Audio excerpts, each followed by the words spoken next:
They're spunky, they're cute, just plain rude, and they love to steal your food. Luca, no! That's right, I'm talking about cats.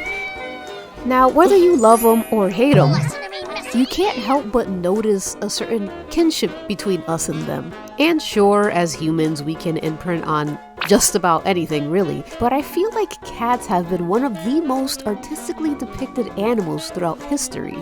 Don't look that up. But why? Why? What makes them more special than any other animal? They can't be any cuter than a bunny or a puppy.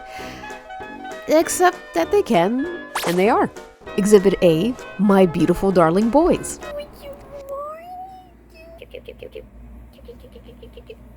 Listen, you're not here to learn anything meaningful about cats, okay? I'm just here to draw them. I basically consider myself the crazy cat lady of the neighborhood because, as you can see, I can't help myself.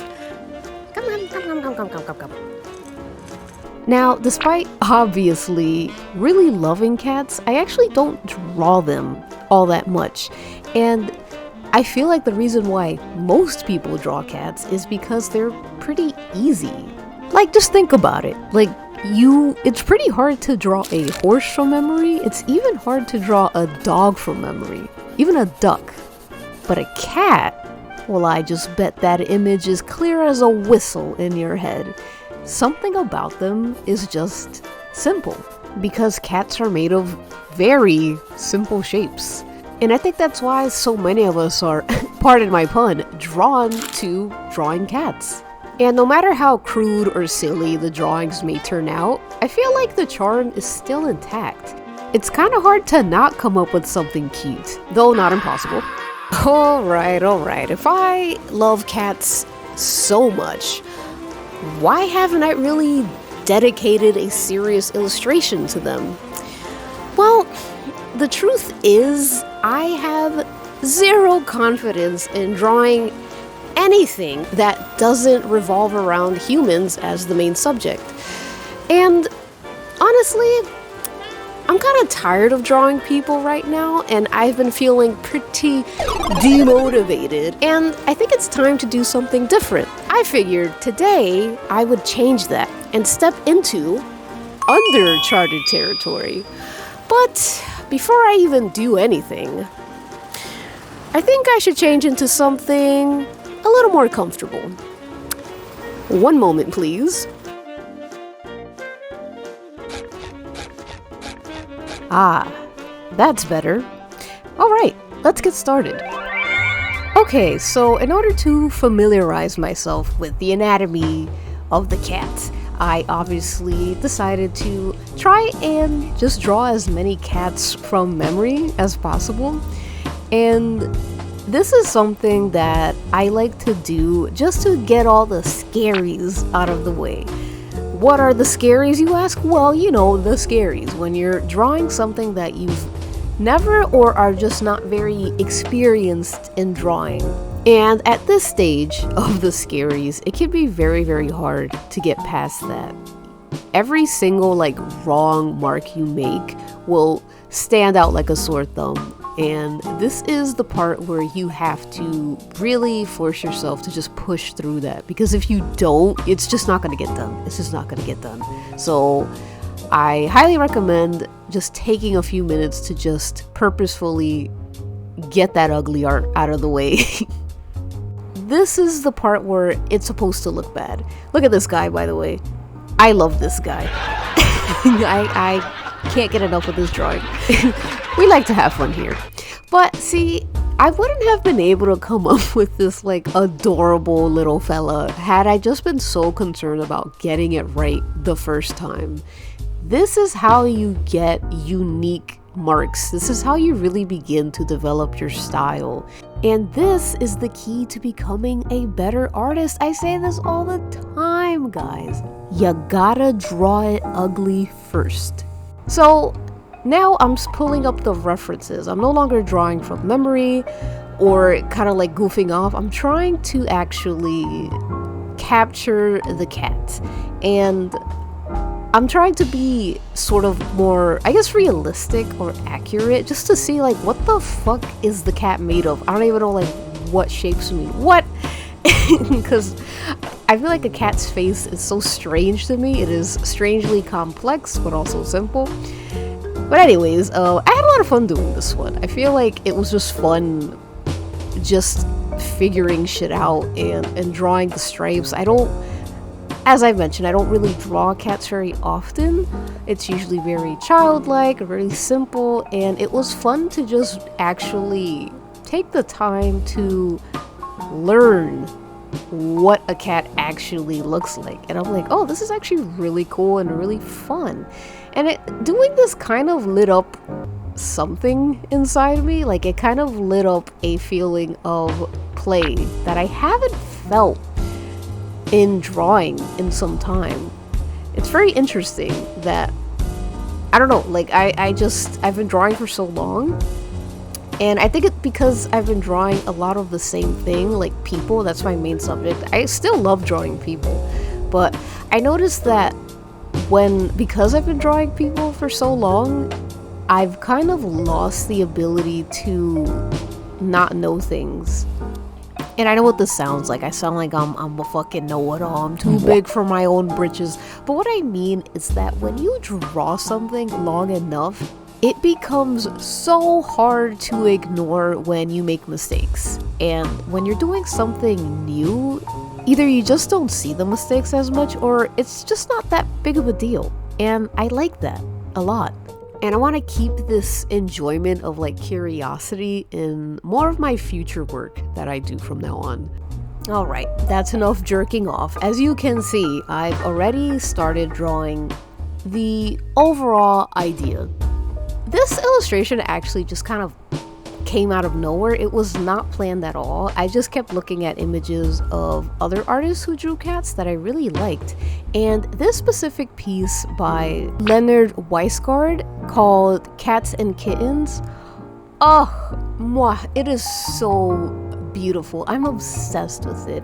The way he just captured the essence of a cat, like not only in the face but in the entire body. Like I've never seen a tabby cat drawn so beautifully. And this, I don't know, for me it's fun because it's such a new realm for me. I'm so used to just looking up references of people and whatever, and it's so fun to kind of like become excited again and be like, oh my god, how did they do this? I want to try and do this. I haven't felt that in such a long time. And what I love the most about this piece is that aside from this being obviously done by a professional who's really skilled, but if you look around just below the big cat, something is very wrong with this kitten. Like there's a strange uncanniness to it, and I guess I took that as initiative to just go hard, balls to the wall, like just have fun. Because if someone like this clearly skilled artist, Leonard Weisgard, can give us this gorgeous piece with beautifully rendered cats and then this little thing in the same image, then there's nothing to be afraid of. Like, I know that I am not perfect at cat anatomy, so instead of just looking up a bunch of pictures and trying to study something that will take more than a day to understand, I just kind of did my best, tried to remember what my cats look like when they do this cute little pose, and I used the stripes of the tabby cat to kind of help cheat. I don't know exactly how, but I feel like it kind of helps enhance the piece, and it kind of makes up for the fact that that the anatomy isn't really perfect. It keeps the image a little busy. It makes me look like I know what I'm doing. So there you go. But see, that is the thought process of a professional. All right, I'm a professional. I'm a genius. Professionals, real professionals, don't let limitations such as cat anatomy stop us. Real pros work around them, thus enhancing our piece. The point of this piece was just me just going with the flow. This wasn't really planned. There was no thumbnail. There was no like pre-planned process. I just saw this image by Leonard Weisgard and I'm like, I want to do that. I want to do some version of that. So I did this. And I really love this piece. Like, I am just enamored with it. It is one of my favorite things I've drawn. It is so simple, and I feel like color-wise it's not the most interesting, but it just makes me happy. It reminds me a lot of Little Bear. You guys remember Little Bear? That boring show that they used to give on Nick Jr. I could not name you one episode from that show, but let me tell you, I was obsessed. I used to have this like talking doll where I would just finger his mouth. Man, I loved that doll so much. I don't know, I miss when kid shows were like calm. It was a very calm show, and it always made me feel at ease. And I don't know, it's kind of sad that we don't really have shows like that for kids, where it's like, here's a bear and his friends, and watch him make a salad. We used to be a proper country, you know. Seeing this just reminds me of that so much for some reason, and that makes me incredibly happy. This whole piece makes me happy. Yeah, like, the anatomy is not perfect. There's some things that I wish I could have done a little better or changed, but the important thing is that when I look at this piece, I feel happy. I feel content. I could see this in the bathroom or waiting room of a dentist's office. And some people might think, wow, really, Jay? That's how you're selling this piece? Listen, I think it is very, very beneficial financially to know what is cute. It is so important to know what's cute, because there are two things that sell. All right, listen closely. There are two things.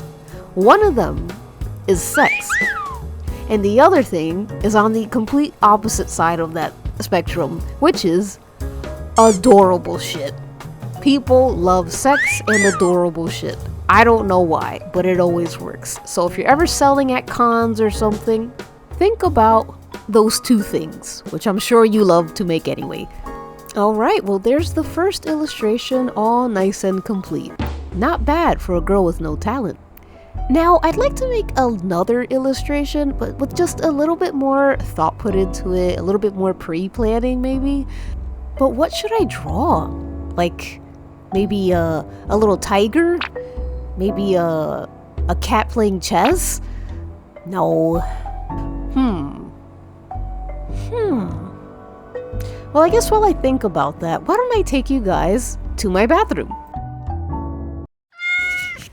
Hello everybody, welcome to my really ghetto bathroom. And today I will be taking my beautiful sons a bath because Neo, the one who is currently screaming right now, did a naughty thing and walked out into our flea-infested backyard. And Dewey here, you know Dewey, he is allergic. He has a flea allergy and he has very sensitive skin and he cannot have fleas. So I will be bathing the both of them today. Okay, I usually have protections, but Neo usually, hopefully, doesn't give me trouble. He's just a big baby. Right, Neo? Alright. Yeah, Neo's actually one of the best cats to bathe. He just sits there and he just like wails and yells for help. Man does nothing else. It's actually a breeze. I know. Get a little bit of soapy soap. I know, it's cause we have a flea infestation. You know that. You're just so selfish. Let's get your butt. I know.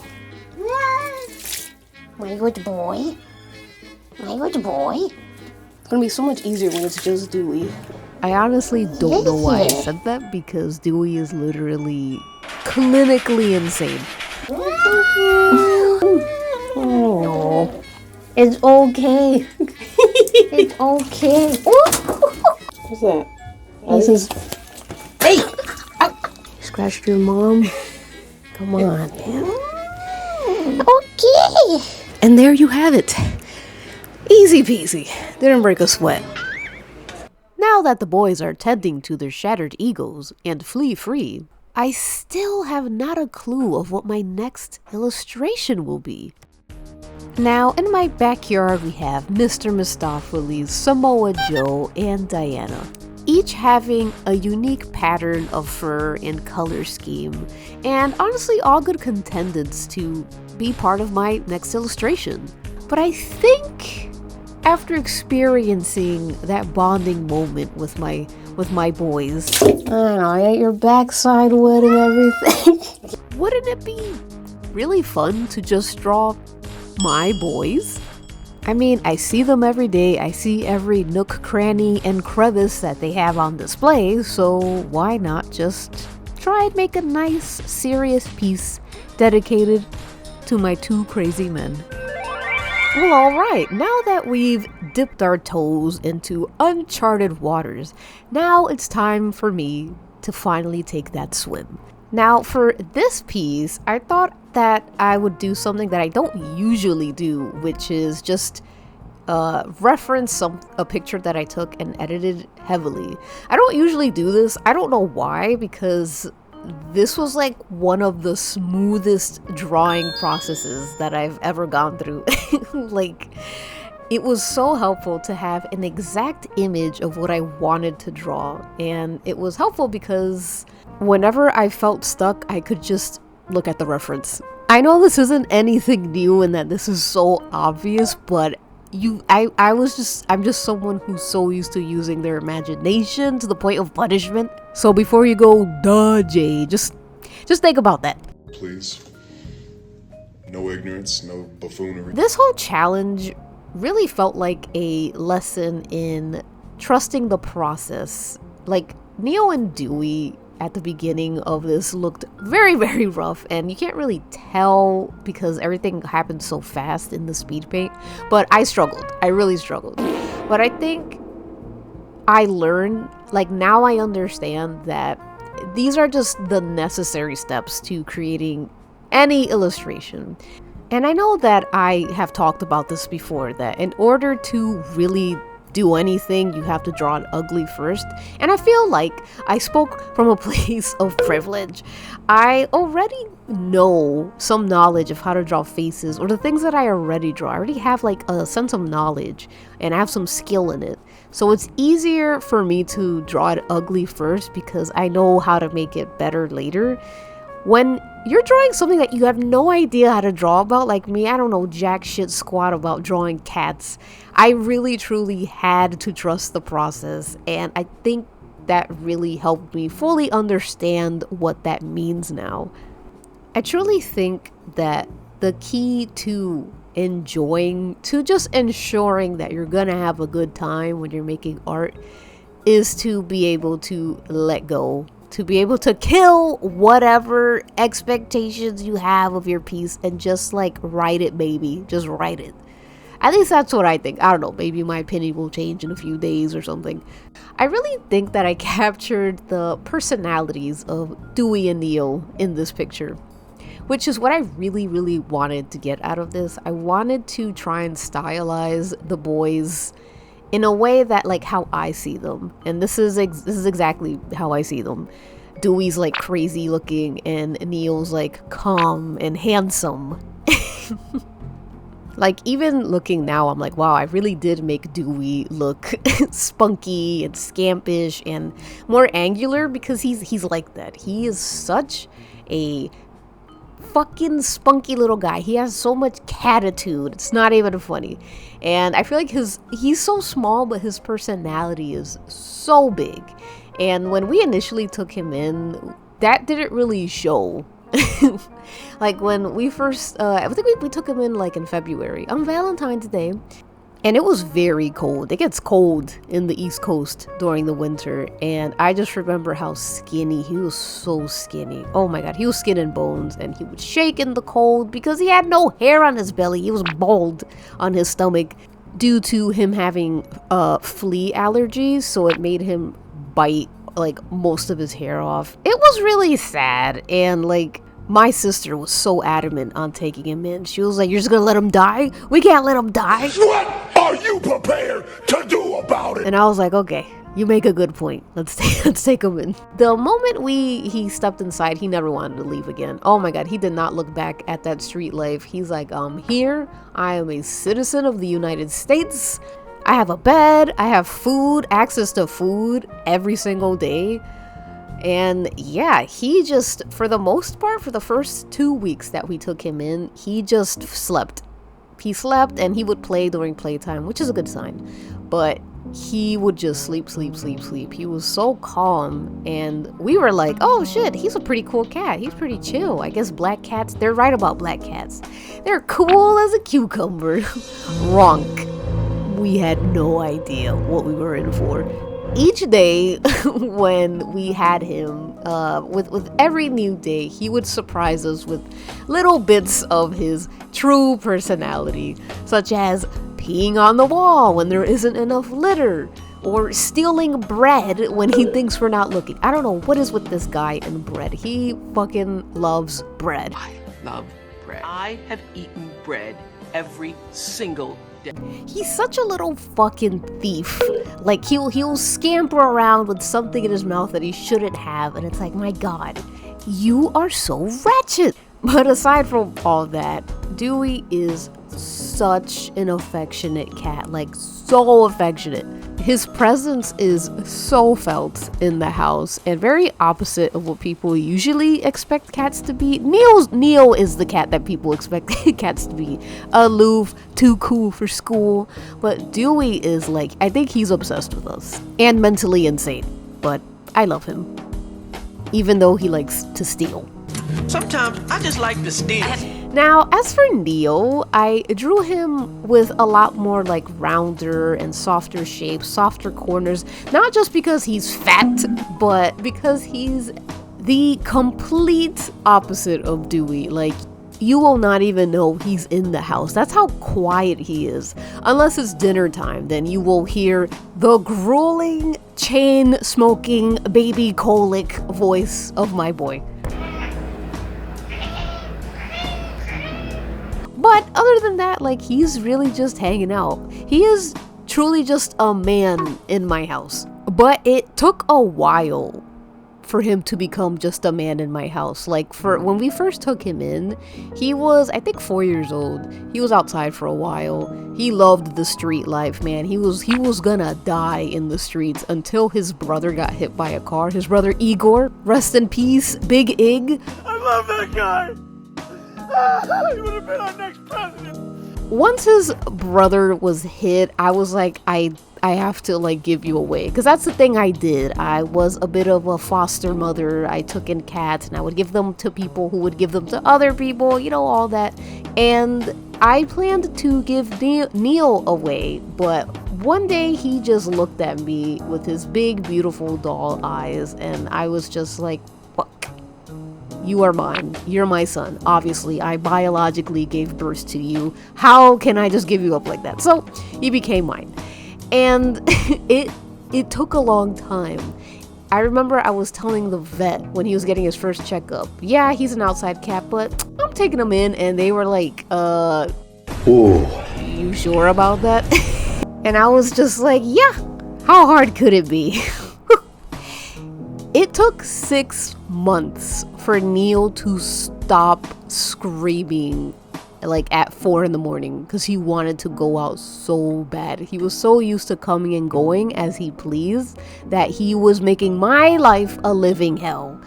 3 years later, I am still catching up to the sleep that I lost in those months. But now Neil is like damn near the perfect cat. Like, he is so healthy, he is so chill, he is so tolerable, he has so much patience, especially when Dewey's bothering the fuck out of him. But whether they like it or not, together they are brothers and they are uncle and nephew. In a way, they are like the LMFAO of cats. Every day I'm shuffling.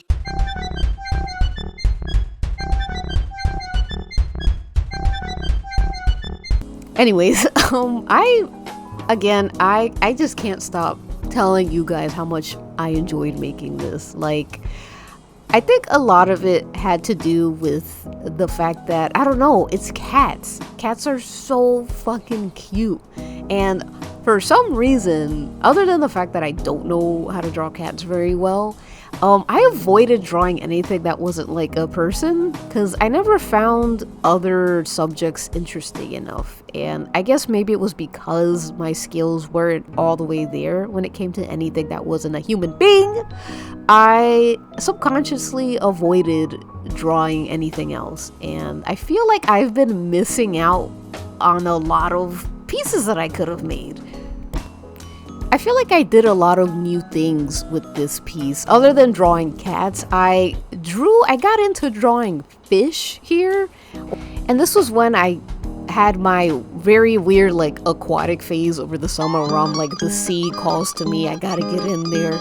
It's hard to explain exactly why this happened, but that just kind of happens to artists, doesn't it? You just suddenly have this urge to draw or paint something over and over and over again. It could be anything. For some people, it's like their boyfriend or whatever, or buildings, and for a lot of other people, honestly, it's fish. Fish is not a new, interesting concept to artists. I feel like a lot of artists are attracted to fish because they just have all these cool colors, and there's just something so fascinating about the ocean, a place that is not meant for us to live in. Like, that is the one place we just cannot colonize.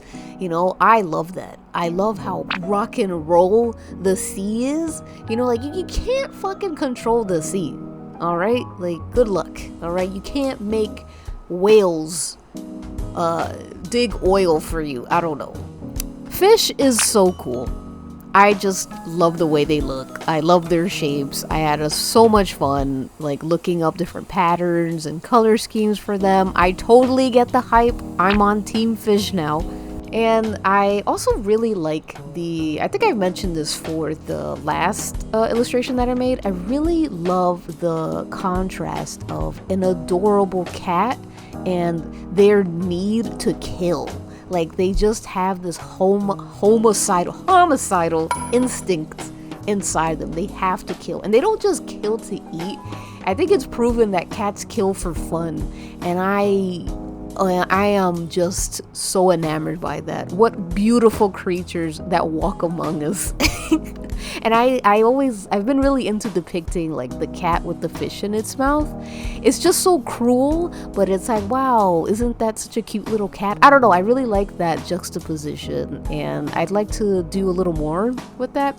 I actually I tried to sculpt Neo in my job, because I do sculpting classes for kids.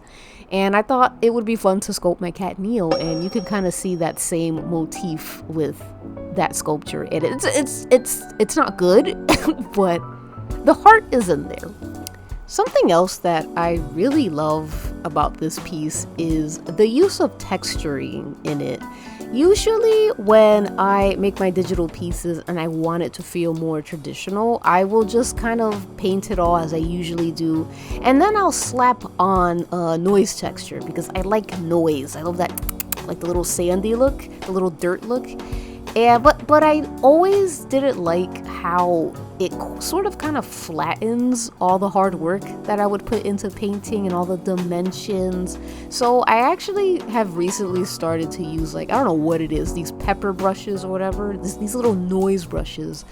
And oh my god, it makes my art look so much cooler. So much cooler, and it's so much more satisfying and fun than just slapping on a noise texture. And I would like to do this a lot more in my pieces, so I'm definitely gonna try and take a page from whatever I learned today and apply it to future illustrations. And that's what you're supposed to do when you try new things. You take the things you learn and you apply it in the future. Because that's what art is all about, baby. You live and you learn. And I feel like I learned quite a lot. If you're watching and you feel a bit stuck or unmotivated with art, I highly recommend that you try something like this. Think of something that you love but are too afraid to paint, and just do it. Just do it. Sometimes it's the safety of what we already know that can hold us back. So, that's all for today. I hope you enjoyed this video. I did. I loved making this, and I love my babies, and I'm so happy to share them with you. And if you have any babies or art of your babies that you want to share, go ahead and come over to Worm Club, a little hole in the wall in the Super Mall of America. Link will be in the description. I am not paid to do that. That is just my special little Tumblr. Whatever, have fun in there. But yeah, I'll see you in the next one, and bye-bye. Thank you so much to my loving patrons. Star, Finn, Loki Vex, McMarthy, Fred by Dawn, Ragna, Lyle Meg, Snooka Snurk, Bro Mims, Worthy Kids, Ice Wyatt, Scribs Patron, Snail Bart, Lunchworms, Sneeze, Melody Ann, Isle of Lions, Inga, Eep, Stinky Poo Poo, Grayson Severin, Halo, Catherine, Cat, April Ray, Kennedy B, Mariah, Faith, Kip, Al Green, The Gay Cousin, Jasper Stark, Tired Eldridge, Scout, Fish, Adrian M, Grapefruit Soda, Hibiscus, Ipeen, Mendu, Ran Kira Kira, Debbed, Favorite Brendan, Foxmore, Ghost Litiel, Des, Talia, Sparking Bright, Ravencroft, Valentina S, Squidfish, Tangerine, Zamo, Sherry Wang, Adrienne, Lunerous, Nini Latte, Easy and Uneasy and Uncertain, EJ Shaking, Clover Soup, Love Letter System, Carmine, Tada, and Juicebox. Thank you so much for choosing to support my Patreon, and thank you so much for supporting my videos and my art and all that. I really appreciate it. If you are interested in checking out my Patreon, go ahead. The link is just below in the description, and you will have access to all kinds of art that I have not posted yet because I am forgetful, and you'll have access to getting a chance to getting your favorite character drawn by me.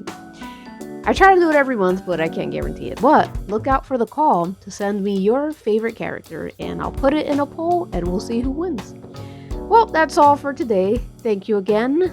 I hope you have a stinking great time, and I hope your cat is less annoying than mine. Bye. Get out of here.